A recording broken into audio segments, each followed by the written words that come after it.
let's talk about dictionaries in F#. The dictionaries are contained within the module System Collections Generic. So we would open this particular module to begin with. So system.collections.generic. Okay, so we need that to be able to load the dictionary, and then we're going to define one of these. We're going to call it dict for a dictionary, and we're going to say that it's a new dictionary like this.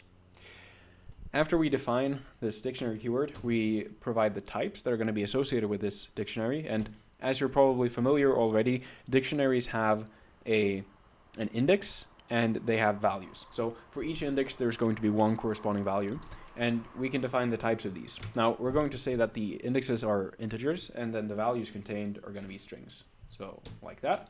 And then we need to close that off with open close parentheses, like so, because this is a .NET inherent method. So it's defined in the C# kind of way of defining elements.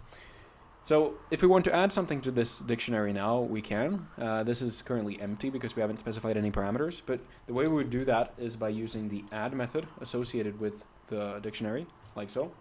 And as you're used or familiar with in C#, for example, you would provide parameters within the parentheses like this. So if we want to define an element with index 1 and then value ABC, this is how we would do it.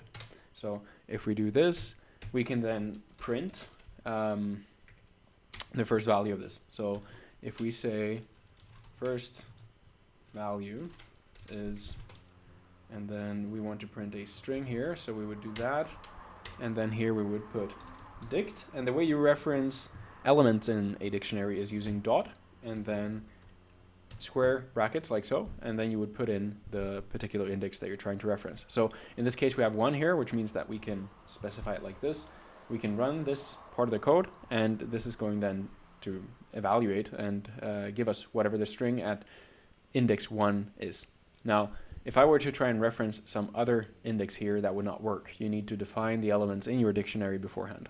So if we just let this finish here, we're going to see that the first value here is ABC. So the code worked, and that's a quick introduction to dictionaries.